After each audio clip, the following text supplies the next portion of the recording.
In the grand theater of sports, where the NBA shines as a bright, flashing marquee, there's a quiet audience member sitting in the back, arms crossed, seemingly disinterested. They're not just casual observers, they're a distinct group, often misunderstood.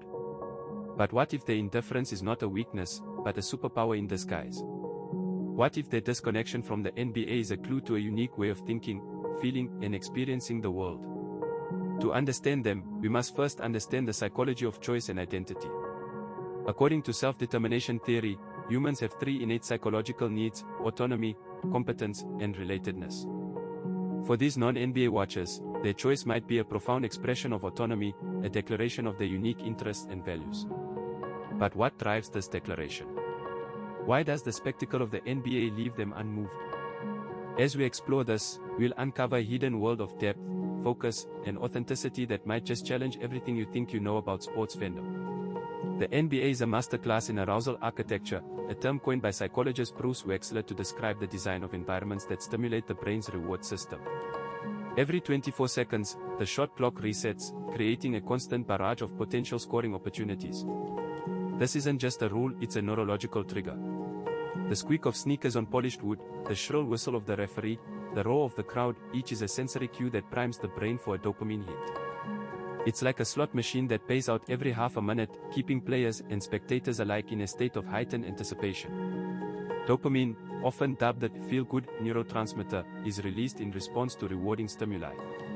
In the context of the NBA, it's the scoreboard ticking up, the crowd erupting in cheers, the thrill of a last-second shot. This constant dopamine spike is a form of positive reinforcement, a psychological principle that increases the likelihood of a behavior being repeated. It's why fans keep watching, why players keep playing. It's a carefully orchestrated cycle of stimulation and reward, designed to keep everyone engaged. But what about those who don't watch? They might be the ones who've opted out of this constant stimulation, who've chosen to step off the hedonic treadmill, a concept from positive psychology that describes the never-ending pursuit of happiness and the adaptation to it. They might find solace in the quiet, in the absence of constant arousal. Their strength lies in their ability to resist the pull of instant gratification, to find fulfillment in the absence of constant stimulation. It's a form of self-regulation, a psychological trait that involves controlling one's impulses and emotions. They're not missing out, they're simply choosing a different kind of reward. Neural saturation is a phenomenon that occurs when the brain is overwhelmed by an excessive amount of stimuli. For individuals who prefer deep work or long-wave thinking, the constant, rapid-fire nature of certain stimuli, like fast-paced sports or high-intensity media, can feel like static and overwhelming noise that drowns out meaningful signals. This sensation is not merely about preference but is rooted in the brain's wiring. Neuroscientists have identified that individuals who engage in deep work often have heightened sensory processing sensitivity, a trait that makes them more susceptible to sensory overload.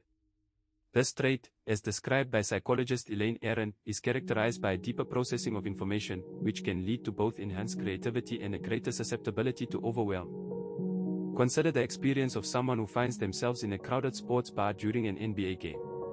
The rapid-fire action on the screens, the constant commentary, the cheering crowd, and the flashing lights create a sensory overload. For someone optimized for deep work, this environment feels chaotic and draining.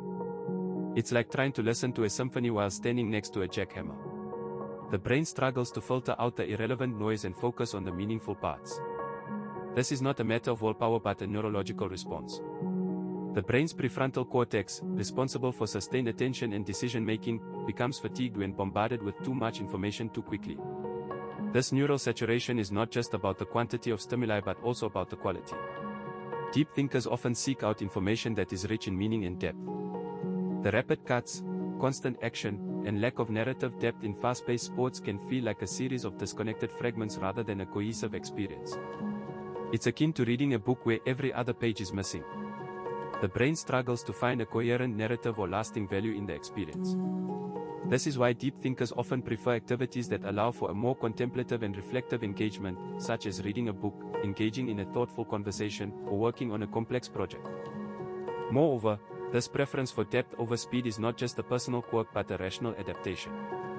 In a world that increasingly values speed and efficiency, those who prioritize depth are often seen as slow or inefficient. However, this perception overlooks the significant cognitive benefits of deep work. Studies have shown that deep work can lead to increased productivity, enhanced creativity, and a greater sense of fulfillment. It allows the brain to enter a state of flow, where it can focus intensely on a single task without distraction. This state is not only more enjoyable but also more productive. For those who experience neural saturation, the constant switching of attention required by fast-paced stimuli can feel like a waste of cognitive resources. It's like using a fine-tuned instrument to hammer nails. It's not what the tool is designed for, and it leads to frustration and inefficiency. Consider the concept of sensory processing sensitivity, a trait identified by psychologist Elaine Aron. Individuals with high sensory processing sensitivity are more aware of subtleties in their environment, processing information deeply and thoroughly. This isn't mere pickiness or slowness, it's a heightened awareness that seeks depth over speed. For these individuals, the rapid pace of an NBA game, with its constant shifts in momentum and quick scoring plays, can feel like a barrage of information, too fast to fully appreciate. It's not that they can't follow the action. Rather, their brains are wired to crave the slow unraveling of a complex narrative, the kind found in a well-crafted novel or a thought-provoking film. The fast break pace of the NBA, with its emphasis on quick transitions and explosive plays, can feel intellectually shallow, a whirlwind of movement that leaves little room for contemplation. Think of someone deeply engrossed in a mystery novel. They savor the intricacies of the plot, the gradual revelation of clues, the slow building of tension. This is the kind of cognitive engagement that appeals to those who might find basketball space boring. It's not about the lack of action, but the lack of depth. The NBA's fast-paced nature can make it feel like a series of disconnected events, rather than a cohesive, developing story.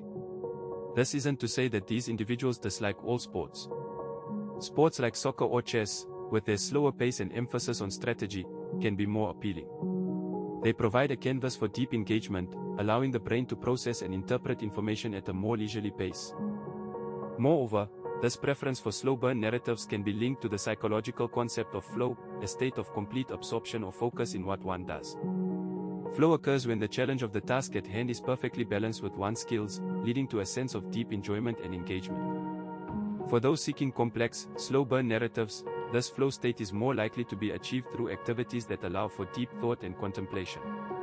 The NBA, with its rapid shifts and constant action, can disrupt this flow, making it difficult to achieve the same level of engagement and enjoyment. This isn't a flaw in their thinking, but a reflection of their unique cognitive wiring. It's their brain's way of saying, first want more. First want depth. First want to engage with the world on a deeper level. In a world inundated with metrics and quantifiable achievements, there's a certain allure to the unmeasured, the intangible. People who don't watch the NBA aren't dismissing the sport's complexity, they're simply seeking a different kind of depth. This preference aligns with the psychological concept of self-determination theory, which posits that humans inherently seek autonomy, competence, and relatedness. For these individuals, the rigid structure of a scoreboard doesn't provide the kind of competence or autonomy they crave. Instead, they find value in experiences that are harder to quantify, like the nuanced storylines in a drama series or the intricate patterns in a piece of music.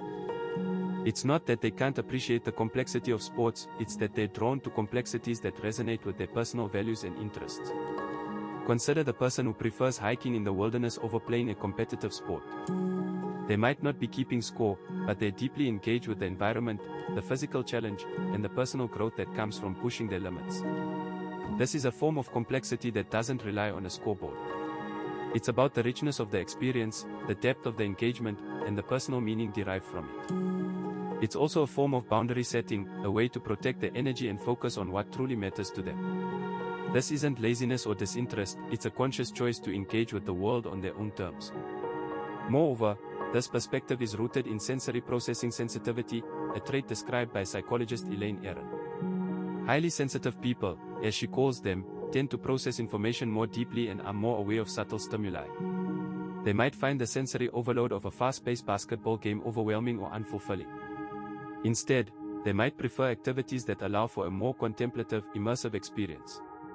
This isn't a lack of intelligence or appreciation for complexity, it's a different way of engaging with the world, one that values depth over speed, subtlety over spectacle. It's about finding value in what resonates with them, not what's popular or widely acclaimed. In the grand symphony of life, there are those who dance to the rhythm of the masses, and those who march to the beat of their own drum. Choosing not to watch the NBA is often perceived as being out of touch, as if one is lagging behind the collective consciousness. However, This perspective overlooks a crucial aspect of human psychology known as selective exposure theory.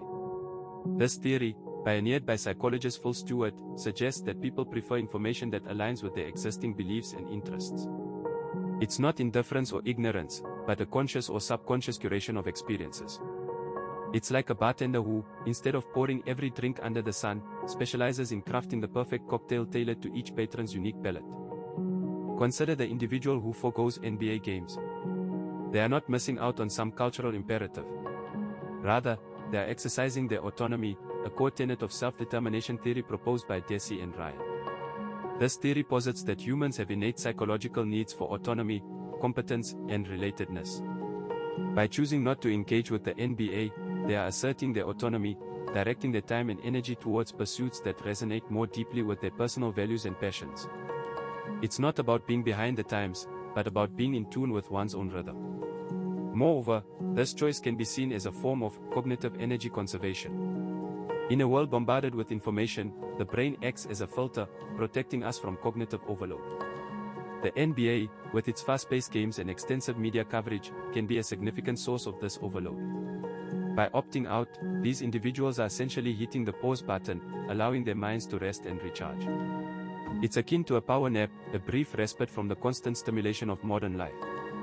In essence, choosing not to watch the NBA is not a sign of being out of touch, but rather, a testament to one's ability to navigate the complexities of the modern world. It's about operating on a higher quality frequency, one that is in harmony with one's own unique wavelength. As the philosopher Friedrich Nietzsche once said, the individual has always had to struggle to keep from being overwhelmed by the tribe. If you try it, you will be lonely often, and sometimes frightened. But no price is too high to pay for the privilege of owning yourself. So, to those who choose not to watch the NBA, embrace your uniqueness. You are not behind the times, you are operating on a higher quality frequency, one that is uniquely your own.